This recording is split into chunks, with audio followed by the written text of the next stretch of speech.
Welcome to Going On Daily Live. I'm your host, Mike Palmer, and today we have another amazing show lined up for you. We have some Olympic highlights and stuff, but before we get going, joining me today is our captain, Mr. Ron Rigo. Morning, Captain.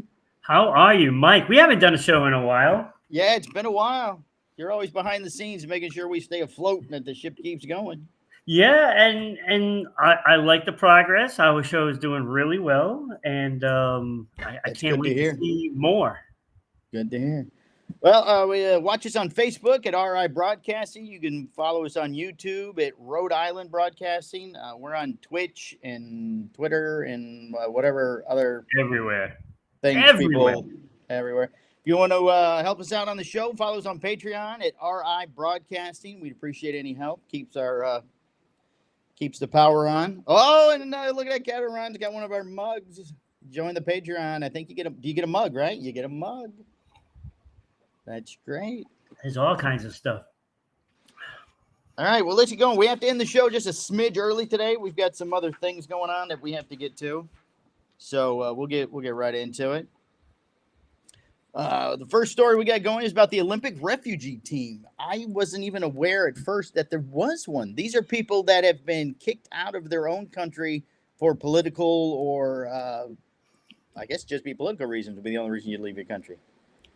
Yeah, I mean, I didn't realize they had one, but now that I look back at the opening ceremony, there was a boat that had, was waving the Olympic flag. Right, that is them.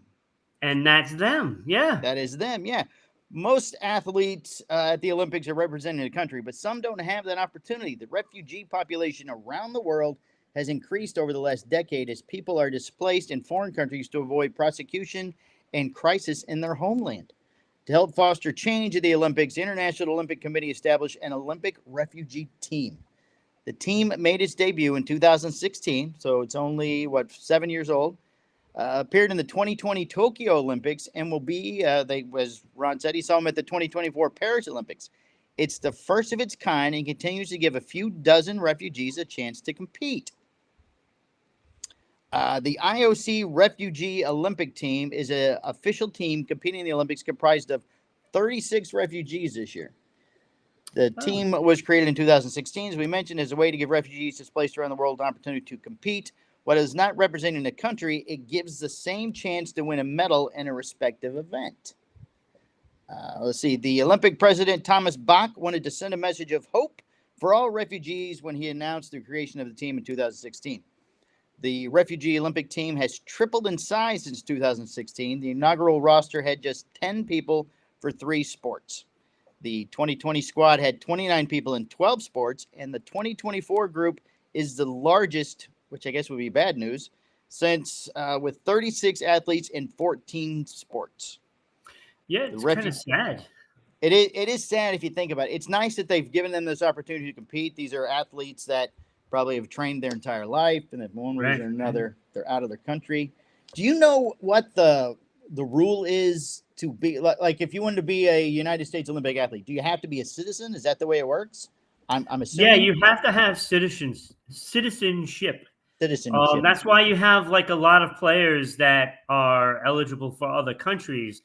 And I'll take Joel Embiid of the basketball team as a perfect example, seeming he was booed furiously by the French fans watching the Team USA play against Serbia.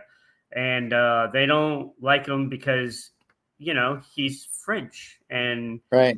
They thought he was going to play for them, but he said, no, I want to play for the United States. I imagine there's some fast tracking involved if you're a good enough athlete to get your citizenship. Yeah. Wink, wink, wink. I'm sure there is. I'm sure there is, Right. So, I mean, if he was on the French team, that French team would be pretty good because, I mean, you're looking at a guy that can dominate his sport. And there are other athletes throughout, the Olympics that have that dual citizenship, and some choose to play for the foreign country because. Oh, yeah. I didn't even think about dual citizenship, right? Yeah. Then you get your choice of which country you want to play for. Yeah, and if you feel like you're not going to be able to make the American team, Right. then why not go and play for the other country that you're a citizen of? And a Sure. lot of athletes do that just so they can have the opportunity because they might not get it otherwise. Let's see. These are the events that the refugee team is involved in. They're in the athletics, which I think is like track and field. There's 7 of them there. There's badminton, boxing, Hold on, let's flip the page. Breaking. I guess that's breakdancing. There's a breakdancing refugee person. That's pretty funny, actually. That is really, yes, maybe. Right. What's the chances? Right. What's the first time? Hey, guess what, guys? I'm a breakdancer. The slalom canoeing, the sprint canoeing, the cycling, road cycling, judo, shooting, swimming, taekwondo, weightlifting. There are 2 weightlifting refugees, 1 wrestler, and 1 Roman Greco wrestler. See, now I'm not surprised of the shooting. Yeah, that makes sense. That one does. What's the difference? When you're like, if you're from like Hamas or something like that, right? I get that. Right. What's the difference in wrestling and Roman Greco wrestling? That is a good question, Mike. I wish I knew the answer to that. Oh, well, I thought maybe with your sports background, maybe there was something. Yeah, we don't. There's not too much Roman Greco wrestling here in the United States. I know what that one is. That's one where one guy starts on all fours, one guy starts behind him with the hands, in certain places. I just don't understand what regular, unless it's like WWE wrestling. I mean, no, I don't think that's with the chairs and the ropes. I think it might be. Maybe it's just standing up. Both contestants, because that could be. There's a fine line of what is what, because you have fencing, but there's the saber, there's the epi, there's the foil, there's all kinds of different swords. So so fencing doesn't. Wait, okay, I know what fencing is. That's with the skinny little swords. No, it's with all the swords. Oh, okay. I thought you were saying like saber was a different type of fencing. Well, saber is a sword that they use, so it's more of a bigger blade. Right. I get what the different ones are. Very strange. You would think that it'd be just one sword and they would do fencing. Right. Soon there'll be lightsabers or something, so they'll have to add a new one in. Yeah, they should actually add that. That would be pretty neat. That would be. But if you lose, you really lose. Though is the problem. Well, yeah. I mean, that would be a little different. Right. You disappear like Obi-Wan Kenobi. Yeah. All right. We're going to transition here into some highlights. Ron's got some Olympic highlights for us. Oh, yeah. So, I mean, look, I've been watching the Olympics this weekend, and there's a lot of great stories already. And when you look at some of the highlights, what people are talking about, probably there are 3 stories that what people are talking about right now. Right. And I would say the first one is the women's foil, what we were just talking about, fencing. Right. For the first time ever, 2 Americans squared off for gold in women's foil. That happens? That happens. I wouldn't think. Well, that's weird. Yeah. So Lee Kiefer, she won the gold. She was ranked number 1 in the world for the women's foil. Congratulations if she's watching. And she did it, right? Well, she went up against Lauren Scruggs, who was ranked number 11 in the world, made it all the way to the gold medal round, and lost to Lee Kiefer, her teammate. And Harvey, I can't think of her first name, from Canada, won the bronze. So Canada is in the house. So Becky, look at that. See, we got a bronze winner for Canada. Is that the only sport where you could possibly be competing against? No, Nope. you just don't hear about that happening very often. Well, especially in foil, because it's never happened with 2 Americans in the finals. Right. But there are many sports that could happen, and track and field, all of that stuff. They can all be, but 1, 2, 3. In track and field, it's a group of people. There's 5 or 6 men or women across, and they're running But yeah, but they have solo events and team events. So, but you're not head to head competing though. Like with the foil, I mean, there's sword right, fighting. you're actually head to head competing. Right, Right. that's the Yeah. difference in this. I mean, you And ever hear Roman Greco wrestling that two Americans have to mix it up out on the mat? I mean, it's possible. I guess it is. Possible. But again, the American team has to be good enough to get a couple of athletes in there. Oh, okay, yeah, I guess yeah. So I that's guess you're where right. you There's have normally the problem. one person that stands out.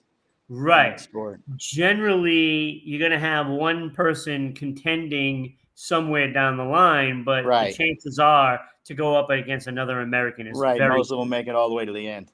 Yeah. I got you. So there's that. So that was one of those stories. That was probably number 3 on the top stories so far over the weekend. The second best had to be Haley Batten. She won the silver in the mountain biking. Oh. So she won silver. Wasn't expected to be there, but she won silver. It's the highest finish, but after she won silver, they fined her $565 for breaking a rule. And from what I gather, she could have been disqualified if they found it very flagrant, right? Right. But it was failure to respect the instructions of race organization or commissaries. So they apparently, on the final lap, which is stupid, they have a lane that is for grabbing like drinks and stuff like that, or food or whatever you may be. She apparently strayed into that lane a little bit. Oh, just accidentally. Which is dumb on the last lap, Mike. I mean, how are you going to do it? It's the last lap. What the hell you need food for it going to the finish line? Right. It's not like she cut somebody else off. No. So she like kind of drifted into the lane for a little bit, and they fined her $565. Now, these are athletes that don't make any money. Yeah, somebody will pay that for her. I hope so, because that's Schwinn or some mountain bike company. Yeah, I'm sure. I'm sure. So I just found that interesting. That is, it's stupid because she drifted into the. I mean, there's no advantage to it. No, it's not like not like she took a shortcut. No. So I mean, somebody stickler for the rules, and they probably had to watch the slow motion. Wait, see if her tire crosses that line. Oh, they did that. Right. They reviewed the French video. Oui. See if the tire crosses the lane. And they fined her $565. Now, how is that $565 fine? Yeah, it's such an odd number. $566.75. I'm sorry, you have to pay. Yeah, I mean, I'm very sorry. You must pay the $566. Yeah, but she didn't care. She was just happy she won silver. Yeah, she didn't care. She didn't care. So mountain biking, is that like I mean, I know what it is, obviously, but is that like BMX racing? Is it when she's not Olympicing, she's doing different things and stuff? I think it's very similar to road cycling, but you're probably doing it all on the trails. So she probably, So she probably has a sponsor of some sort. Oh, I'm sure she does. I'm sure she does. She'll be. I mean, if they don't take care of it for her, that's pretty sad. Especially if she gets silver. I mean, I'm sure the company is taking care of it. I'm sure. Do we probably have a USA Olympic thing, right? I mean, like a group that controls all these kids and stuff. Yeah, they have a committee, the United States Olympic Committee. Write them a check, Olympic Committee. Cut a little girl a break. Yeah. Oh, I'm sure. $500. It's not a lot of money. I mean, it's a lot of money, but it's not a lot of money. It is for an athlete like that. That's what not I mean. In a major sport. But the committee, it's probably flying these people in and out of Paris. They're supposed to stay in a nice hotel and stuff. It's a night in a Paris hotel. Yeah, because the Team USA is always represented by some company. Right. McDonald's. Cut her a break. McDonald's. There's all kinds. Turn her wheels into Big Macs for a week or something. Right. Exactly. I mean, they can push that out in like 20 minutes. Right. And if you say you did it, think of all the good publicity you get. Put her picture on a Happy Meal. Yeah, they should be actually posting that. It's like, oh, we think it's a travesty that she got a fine for this, so we're paying. Right. Travis, we're gonna so every fry that's bought, we're giving $1 for every pack of fries, and then so 500 fries. Exactly. Exactly. Oh, look, we got a message from Michelle. She just followed us. Yes, she does crazy artwork. So Yes, crazy. It's crazy. Crazy. So what's the number Oh, one I story? got one more. One more. You got one more. The top story coming out of the Olympics this weekend. The beds. It's the beds. Everybody hates the beds. Oh no. Oh, they do. They're moving to everybody hates hotels. The beds. People are leaving the Olympic Village in throws, whatever. But the top bad beds, one, bad food, no air. They hate it there. Yeah, Jason Tatum did not play in Team USA basketball against Serbia, and now everybody's talking about it because here's the guy that just won the World Championship with the Boston Celtics, and he didn't even play a minute. Didn't he play? And I was thinking about this, and it's like, that's kind of upsetting. Sorry, Kenneth was here. Because people, they're the Olympic team, okay? Right. And everybody wants to win. But when you start talking about matchups against the Olympics in basketball, when you have a team that is filled with superstars, sure, there's no justification in matchups. There's no especially when they win by 20 plus.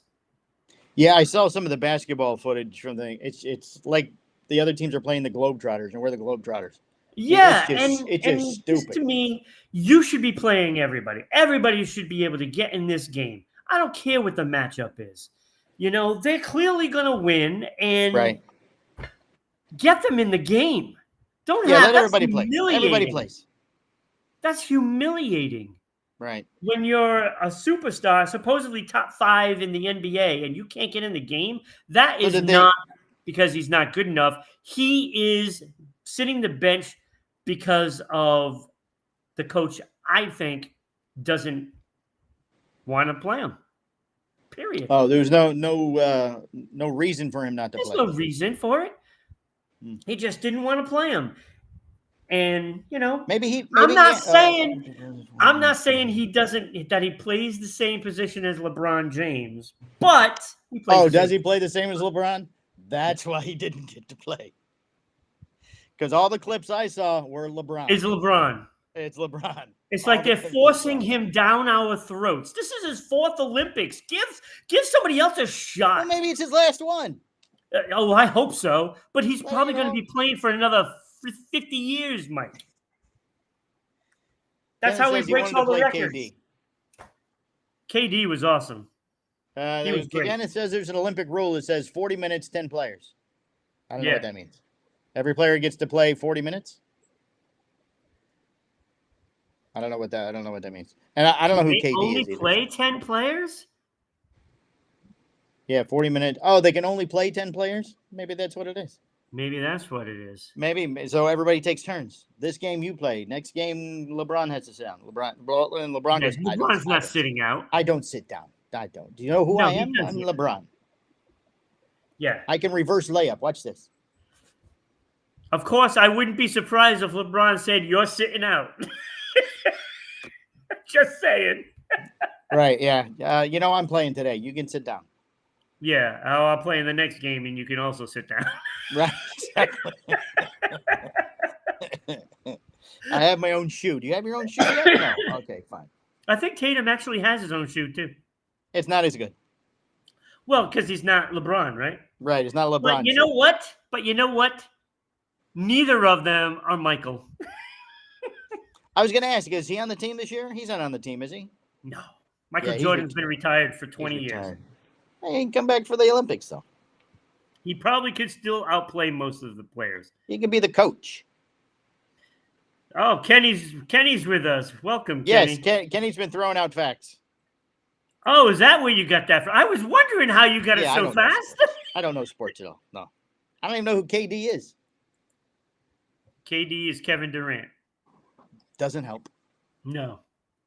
The only Durant I know is Jimmy Durante with a big nose.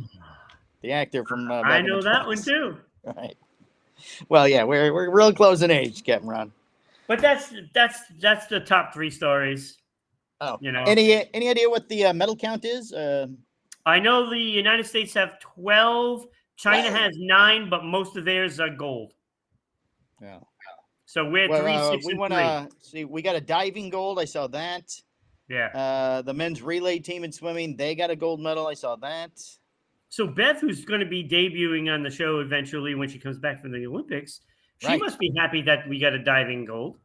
And it was, which I didn't even know was an event. It was tandem diving that they have to be in sync and hit the water at the same time and everything. Yeah, synchronized diving is Synchronized crazy. diving, that's the word, right? Like, you know how skilled you have to be for that?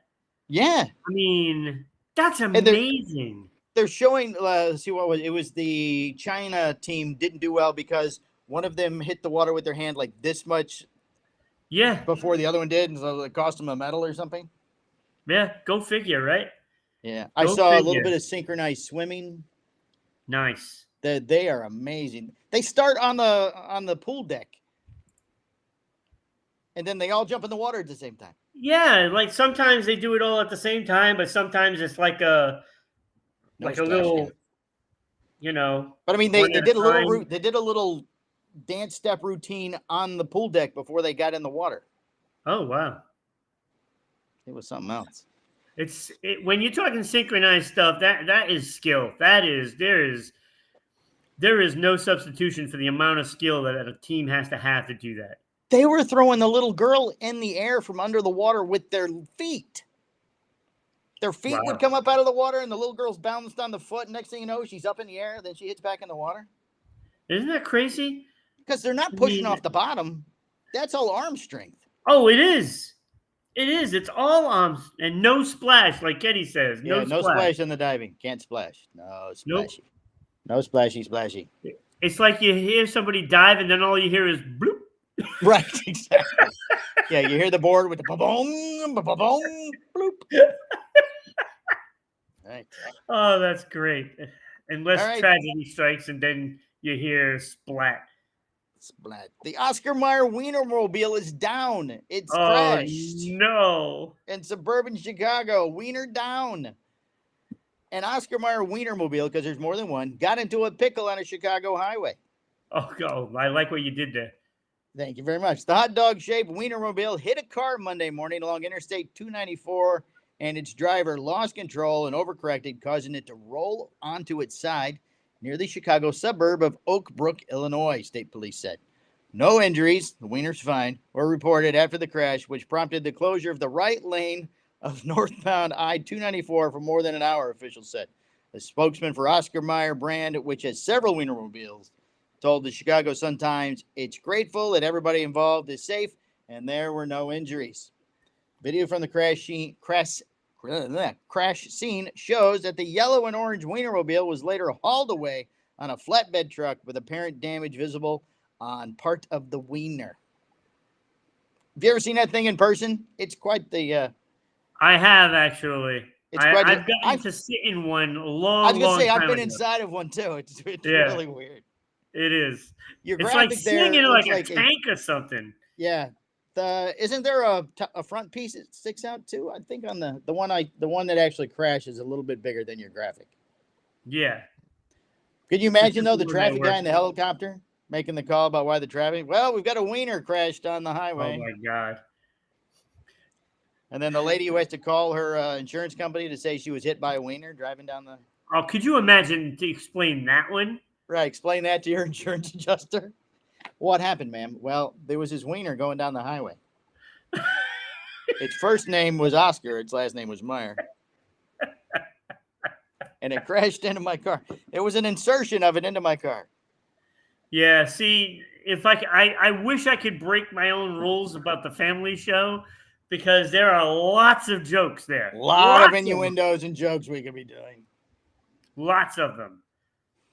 Damn family show ratings and censors and stuff. I know. Can't upset the masses, right? Can't upset the future sponsors of our show.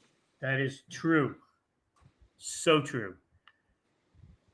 But if that Wiener owner wants to contact us to sponsor us, We will talk about your wiener every week.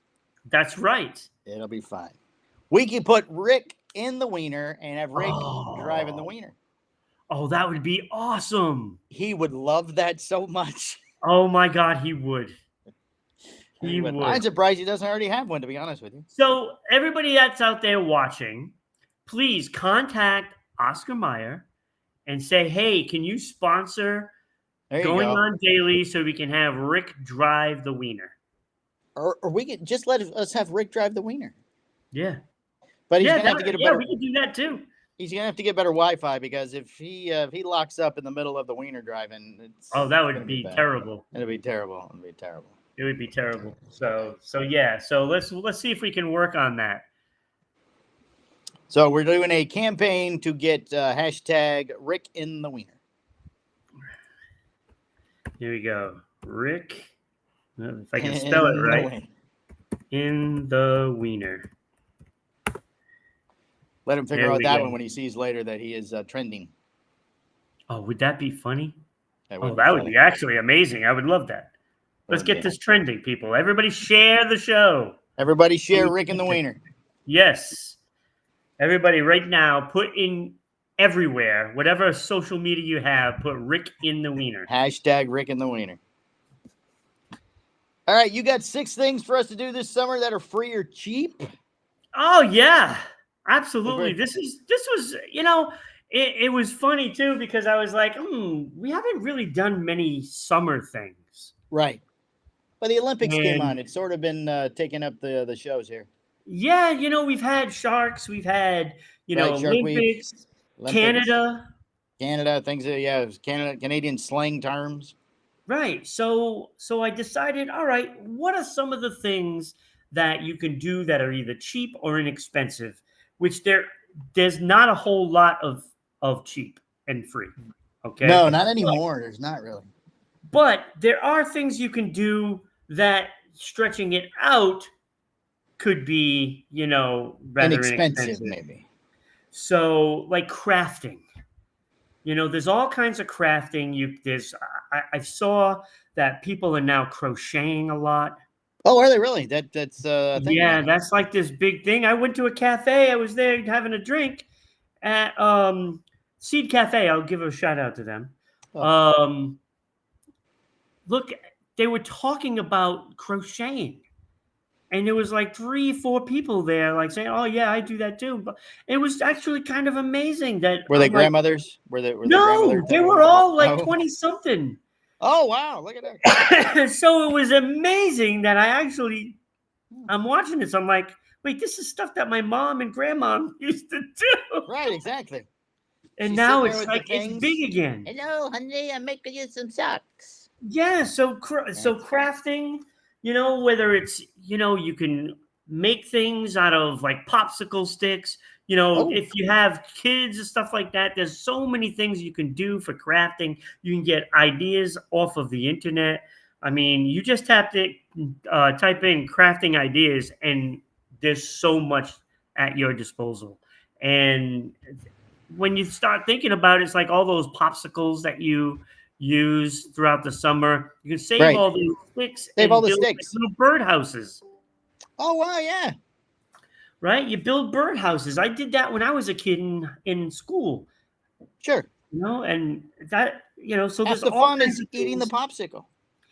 Exactly. So you get that and building, right? Right. You can get some sidewalk chalk. Very inexpensive. You go to the dollar store, get some sidewalk chalk. Right. You get the whole bucket full. You can make all kinds of designs like on your road, just not on Main Street, please. I'm not telling the kids to go play on the highway. We're not advocating coloring the highway. But sidewalk chalk for the sidewalk. Yeah, so you have all these city streets, that have the sidewalks on it. Hey, why don't you go make it look beautiful, right? Right. Have like a little section and challenge your neighbors to make a better section. There you go. So you can get the whole community involved. I seem to remember my neighbor having a hard time getting it off his driveway. One good rain and that's it. It's Is that gone. all you need? Okay. Yeah, One good rain. a good rain, not a Good. drizzle, but a good Right, rain. right, right. A nice solid downpour. Yeah. Right. So there's sidewalk chalk, and you can get those big pieces of chalk at like the dollar store. You get like 4 or 5 pieces of chalk in it. You know, you get like a red, a blue, a purple, and a white, and They don't probably still a make those green. buckets. You used to be able to get that giant bucket. Yeah, you full can of- get those buckets, probably like 10, $15, and Oh, that'll well, last you like the price has gone up. forever. Right. Yeah, probably, yeah, because they Right. used to be like $2. Right. They used to be pretty cheap. So, and what I do all the time, I play a lot of board games. So Right. you can easily get the traditional stuff, you know, and I mean they used to be cheap, but now they're like $20. Well, yeah. Now they put instead. vintage on it and they charge more. Right. So you can do that and have like a game night every week or something. Or you can find a local board game group, and there are some out there, and a lot of them have these. It's like the craft beer of board games, and they have all Okay. these European games. Like I play a lot of Ticket to Ride, Dominion. There's all kinds of games, and you can find one of those groups and you go and play with those groups and they can teach you all kinds of games, and most of them look complicated, but most of them are easier than playing Monopoly. So there's also Start a Garden. Oh, there you go.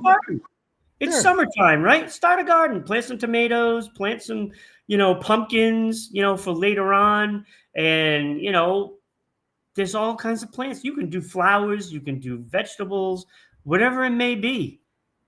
So that's another thing that you can do, just as a little hobby, and you can get the whole family involved.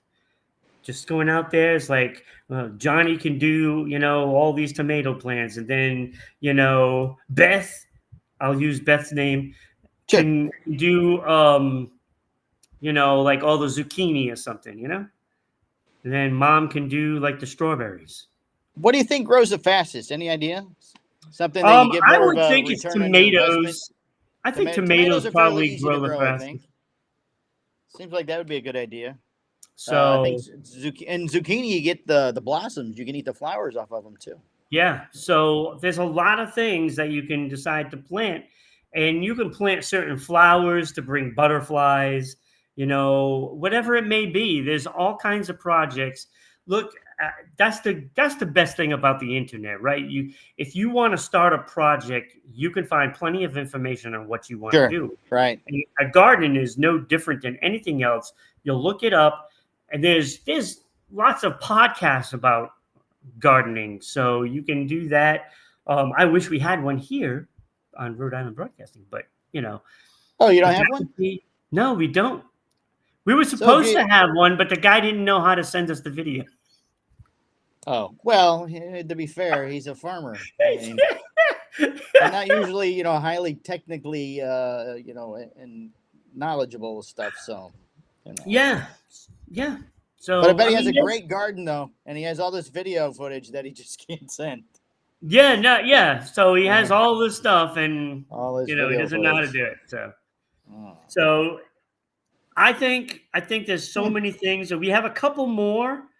Let's see how we doing on time. We're doing fine. We're fine on time. So I'm trying to stretch this out a little bit. Another thing is photography. There's no better time to start than in the summertime, because there's always something to take pictures of. And now with the phones, they have really good cameras on them, so you don't even need extra equipment anymore. Right. So you can just start, doing some photography, and there are sites that you can actually sell your photos. Oh, really? Oh, yeah. There's tons of them, right? And that seems to be a big market for that, because everybody's always looking for photos for stock footage and stuff, right? Right. B-roll and stuff, and you can make some money off of that. So, so you can start photography. Hey, if you have a kid, you just go out and you start taking pictures of something that they like. Whether you go to the park and you take pictures at the park Not of other children, please.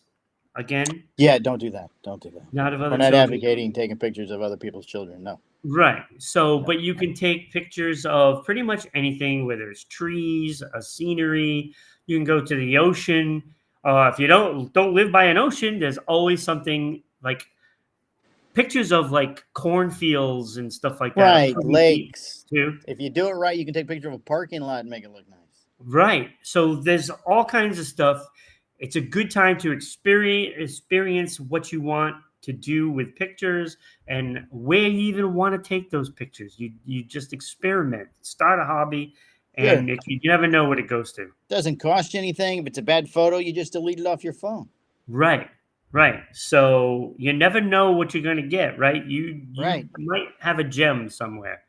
Sure. And My problem is I have an eye for this guy. I took photography in school and stuff. So I will see something and it looks amazing. But then when I take the picture, it's not as good. It's never what I thought it would turn out to be. Yeah. Sometimes I get lucky, but more than not, it doesn't come out exactly right, as good because as it you're looked in my looking at head. it, you're looking at it with a certain lighting, and then once you Right. click that picture might enhance it, you know. So you Right. got to be careful on how exactly you do it.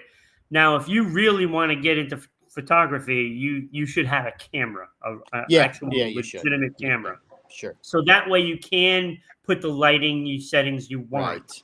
Right. Right. And because the phone, once you take the picture just enhances everything from Right. phone. Yeah, and then the only real difference between a good picture and a bad picture is the filter you put on it when you take it with your camera, with your phone. Right, right. So, Always a way so to fix things. photography is a big one for me. I think that Sure. one's a great one to do, especially if you're a single parent and you want Right. really to do something with just your child. That is a perfect thing to do. Sure. Because you get to go places and take the photos as well. And that kind of ties into this last one that I have, and that is explore your state. Oh, yeah. What is in your state that you may have missed? And I'll be the first one. I'm from Massachusetts, and I've never been to Martha's Vineyard. Really? I swear to God, never been there, right?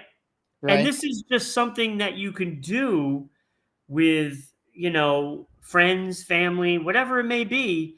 Explore your state. You just go, like, every town probably has something, Sure. in most cases, right?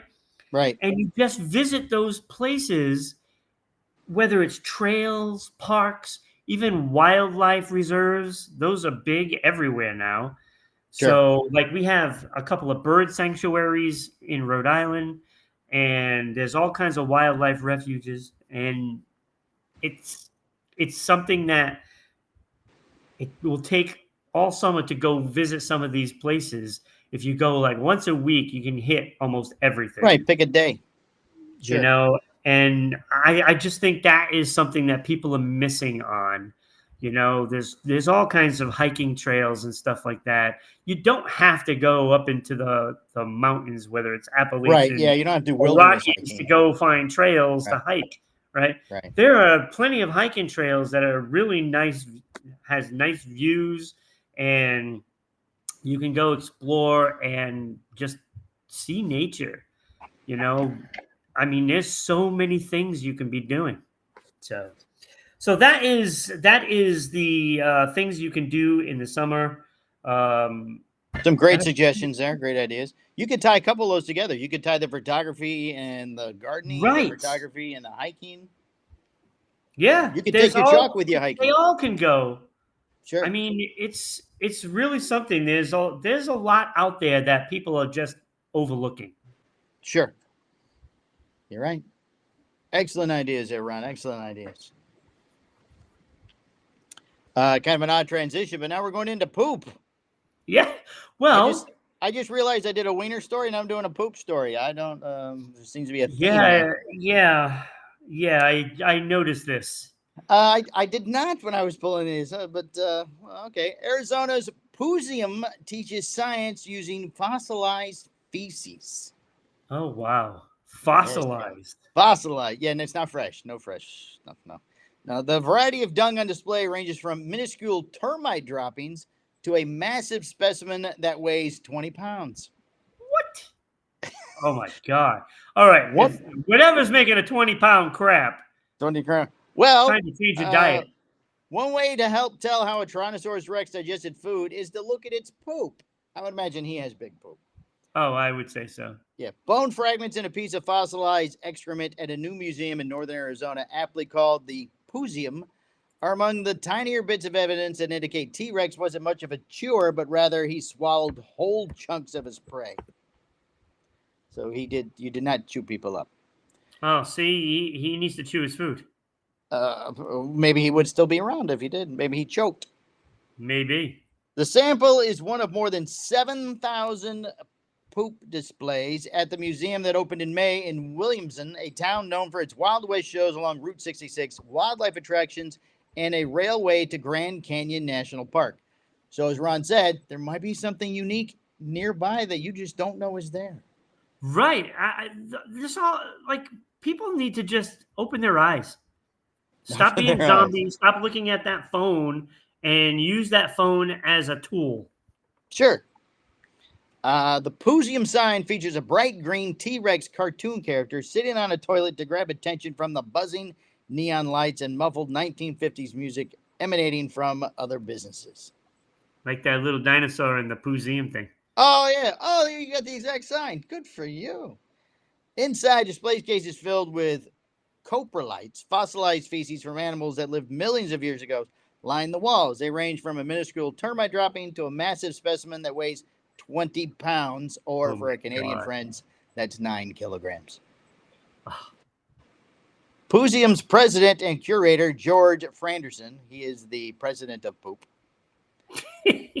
bought his first chunk of fossilized feces from a shop in Moab, Utah when he was 18 years old. He said he already loved dinosaur and fossils, but had never heard of fossilized poop. From there, his fascination grew. It was funny. It was gross, he said, but I've learned very quickly it could tell us so much about our prehistoric past and how important they are to the fossil record. Coprolites are tremendously common, but they can make up the majority of fossils found at some sites. The people have learned more and more about them over the past few decades, said Anthony Ferrololo, executive director of the New Mexico Museum of Natural History and Science, not associated with the president of poop. It can be hard to identify them, and in some cases, specimens that appear to be coprolites with their pinched ends and striations were examined further and ultimately declassified as something else. So I guess a coprolite is a fossilized piece of poop. And apparently it has tapered ends. From the pinching off, I'm guessing. I guess so. I guess so. We were at the zoo one time, and by the rhinoceros, and the curator had a giant hunk of rhinoceros poop. And was asking, well, it had been, it was hard and dried and stuff. They were asking if anybody wanted to hold it. My wife said no. My kids said no. Nobody touched it. I walked right over to the lady and put my hand out. When else am I going to get to hold rhinoceros poop? Right. This is a once in a lifetime rhino poop just flows too. Like, I mean, think about it. It's so easy to say. But this is a once in a lifetime thing. Where else am I going to hold a piece of rhino poop? Right. Because if you are holding rhino poop, you're probably not doing very well after that. Right, yeah, out in the wild, I would imagine. Yeah, it would not be something you wanted to pick up. Yeah. So there's a number of sedimentary processes that can produce an extrusion of soft mud to a different layer, he said. So think about your toothpaste, for example. When you squeeze it, there can be some striations on the toothpaste. Fossil enthusiast Brandy Reynolds, recently visited the museum with her husband after finding it was a short detour from a road trip they had planned. So they took advantage of being in the area. I mostly find sharp teeth and things like that, she said. I haven't really found a whole lot of coprolite. Everybody, why can't they just say poop? Nobody wants to call it poop. So because now it's fascinating, sure. I just looked up what animal has the biggest poop. Okay, wait. Is it an elephant? No, it is not an elephant. Does it swim or is it on land? Oh, it swims. It's a whale then, a whale of some sort. Yes, it's a blue whale. and it may produce up to 200 liters of excrement At one time? at one time. And 200 don't they liters.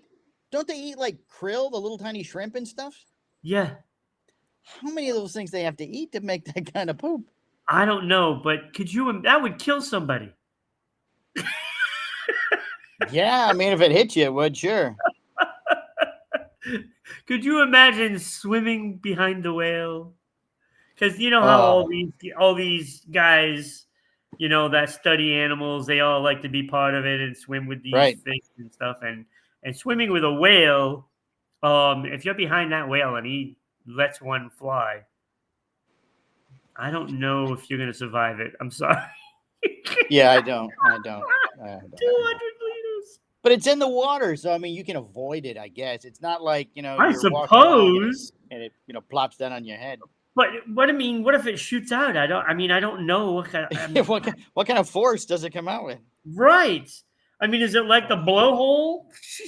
Oh, That would be pretty brutal. that would be. See, the highlight of his collection is a specimen that holds a Guinness World Record for being the largest, we're just going to call it poop, the largest poop left by a carnivorous animal, measuring more than 2 feet long and 6 inches wide.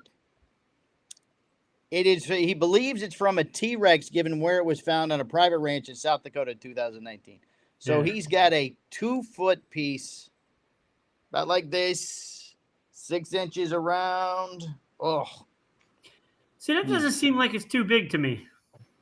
well, it's just a small piece. It's not the entire, experience that the T-Rex had at that time. Yeah, this is true. And I'm sure, like, with the whale one, I'm sure that's more liquid than Yeah, I anything. would imagine so, because he doesn't have a lot of solid stuff he's eating. Yeah. Those little shrimp aren't going to pack together into a, No. big solid piece. He also holds the record for the largest certified poop collection of 1,277 pieces, earned in 2015 when it was verified at the South Florida Museum in Bradenton, Florida. His collection now stands at 8,000 pieces of poop. He doesn't have the room to display it all in the museum in Williams and features some online.